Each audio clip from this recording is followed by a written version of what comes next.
Okay, I think I am live once again. Today is Tuesday. It is noon. What is it? September 20th.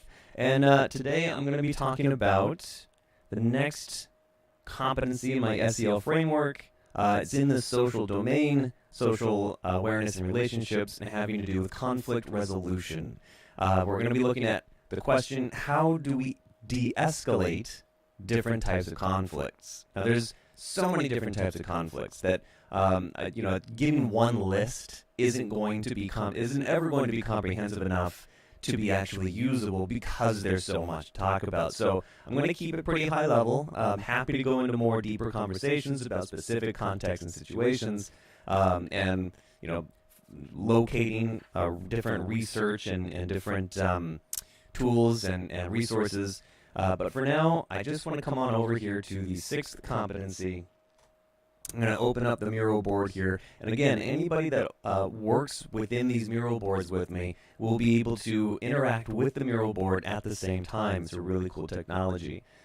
Okay, so with that said, let's jump in. I do have my book here, Creating a Self-Directed Learning Environment, Standards-Based and Social Emotional Learning, because a lot of what it is that I'm talking about does come out of what I wrote in this book.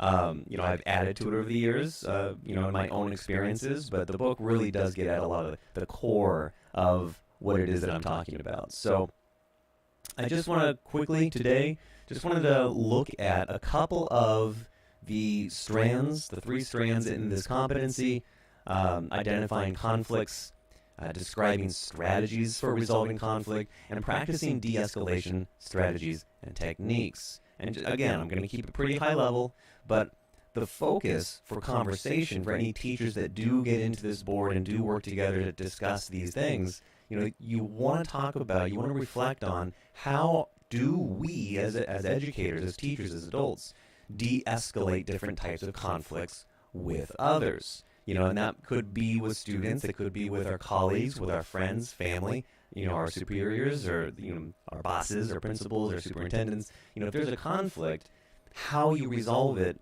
does depend on the particular relationship. And one of the biggest takeaways, and I'm just going to put out there right away, is conflict resolution is rooted in our self-awareness and self-management. It's in how we identify and manage emotions. It's how we use coping strategies. It's how we're able to identify what kind of conflict we are in ourselves and how we are responding to that conflict. So that, right off the bat, I start with the self-awareness and self-management competencies because those are what feed our awareness and relationship building of social interactions and social dynamics. So that, right off the bat, is the one thing that I think you should take away from this and be the focus of conversation when you are asking the question, how do we de-escalate different types of conflicts with others? I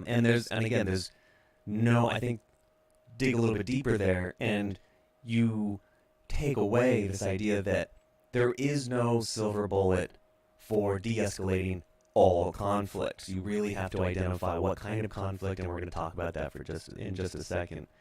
Okay, so this first strand, let's take a look at these statements. These are just 3 of 10 statements, but it kind of hopefully gets at the core of where to start when you're talking about identifying conflicts. So first is to define an obstacle. A personal conflict could be that for a student, for example, is they're having academic obstacles in front of them they can't get over. So they'll get frustrated, they'll shut down, they'll get sad, they'll get mad, they'll maybe get a little disgusted to some degree, and then there's other things like jealousy and self-concern for others. There's a whole range of emotions and feelings that you can talk about, but ultimately, recognizing an obstacle as a person, place, or thing or idea that's slowing or stopping progress toward a goal.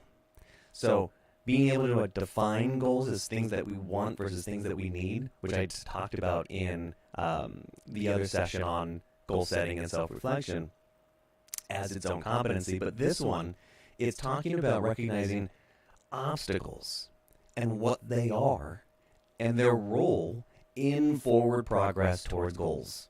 So I think that's really important. There's something that you want, there's something that you need, and there's something in your way. That's the root of the conflict.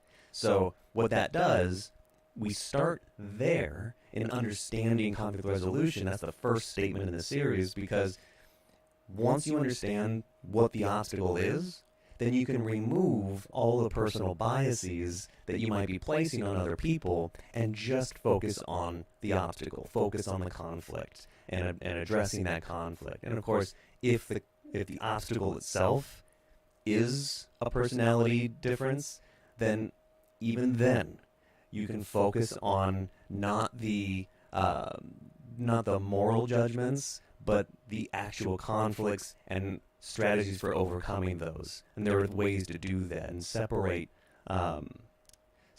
your value judgments from actually overcoming the obstacle. So that's first and foremost. But okay, so then from there, let's move on.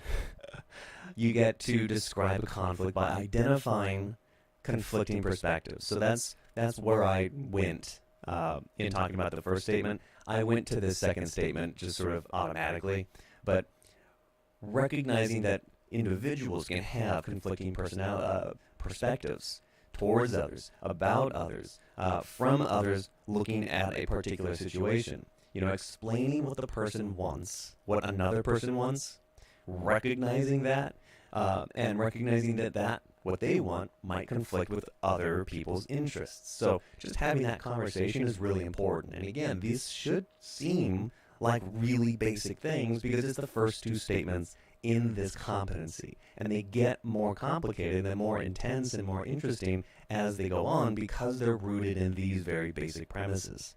So then, you can go on to understand conflict as a balance of assertiveness, where your own self-interest is the focus, and cooperativeness, where the interest of others is the focus of the conflict, where whatever it is that you are, where you are in the conflict, whether you are trying to get something, you're trying to achieve a goal, and somebody's in the way, or you're in the way, and others are trying to achieve their goals.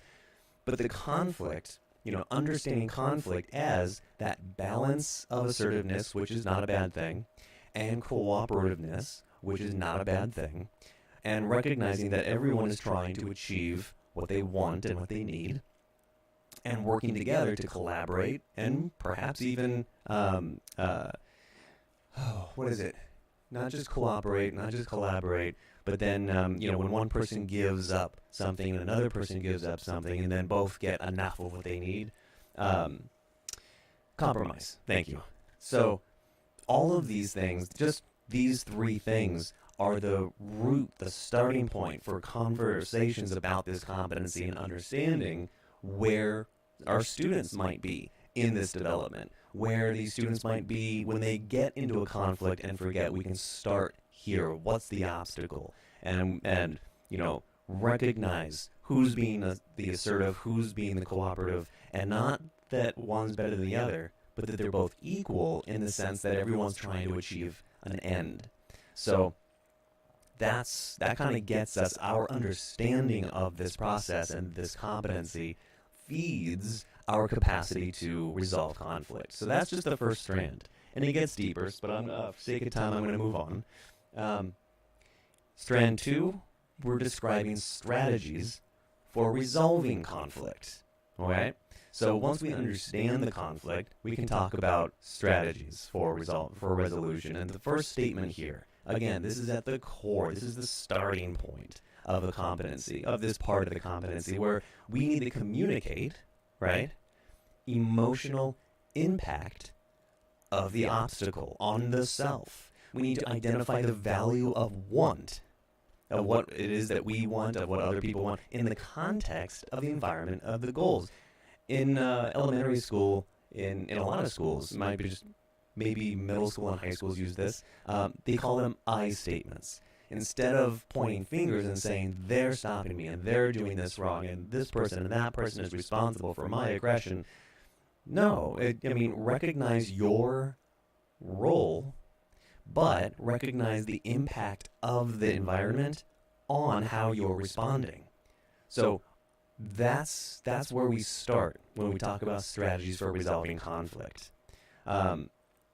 Restating the next statement, restating individual interests. Restate what other people are interested in achieving to help identify alternative interests that might serve to resolve as a compromise. And this is where that actually may be resulting in compromise, but ideally it results not just in compromise where each person gives up a little bit, but collaboration in the sense that maybe a new solution that nobody's ever thought of can be a more agreeable resolution. So instead of, two kids wanting to play two different games but there only being one ball, well, maybe instead of just saying these are the two games that we have to choose from, offer a third choice. Maybe that third choice is a game that you can play with the ball that both kids can participate in. So that's where the collaborative nature of resolving conflicts comes into play here. But compromise also, maybe one person can use the ball for the game for a little bit and then the other person. And then it's a matter of helping, communicating through interpersonal skills, the concept of sharing and taking turns, which we talked about yesterday. So then we get into restating the interests of those involved in a conflict. So I kind of already mentioned this. This was just, again, a natural progression, logical progression of recognizing other people's interests and not just our own. So when you talk about describing strategies for resolving conflict, this progression gets at the core of where these strategies are coming from. So we understand why these strategies are what they are, which personally, as an educator, as a classroom teacher, that became really important for me to know how to best help my students and to coach them in helping each other. You know what I mean? So then the third strand, that's where we get into de-escalation strategies and techniques, where we actually actively de-escalate other people's conflicts.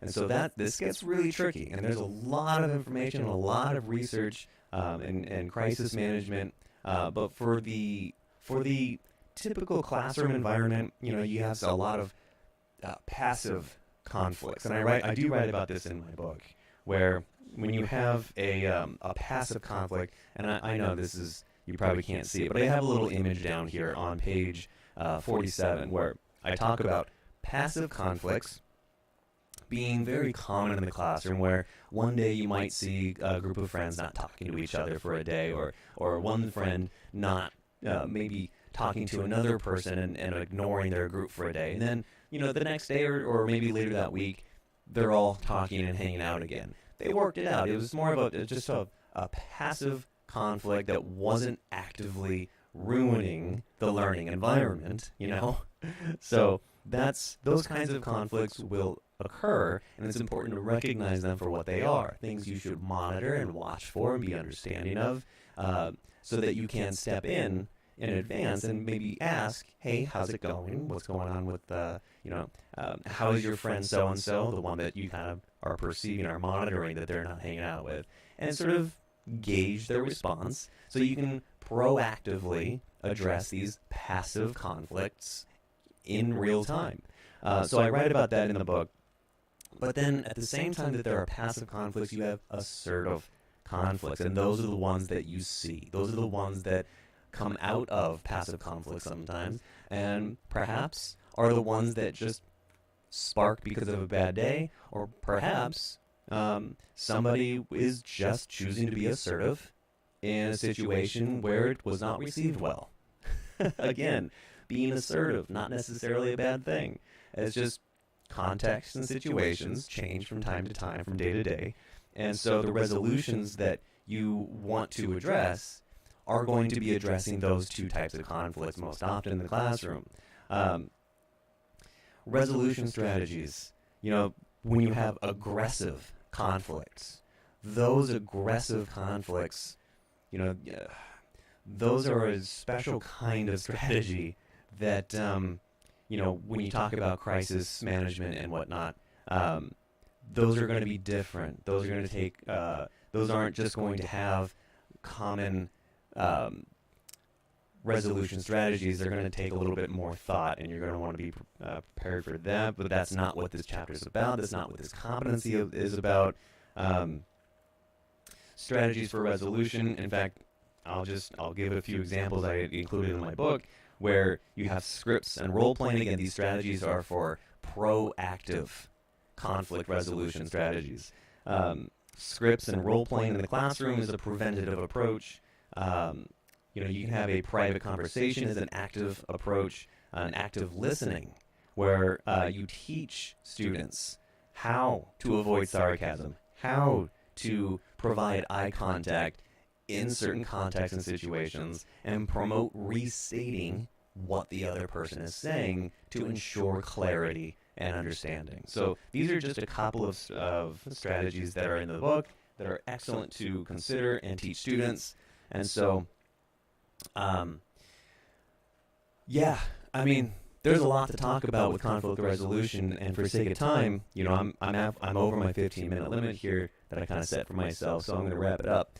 But if you ever want to have a conversation about this stuff, I have this link here. Click here, schedule a time to chat with me, and we'll add to this Miro board, we'll add to this topic your situations, your examples, your experiences, and really get into, what kind of strategies work best for different kinds of situations, and getting into the specific contexts and situations of each teacher's classroom and community.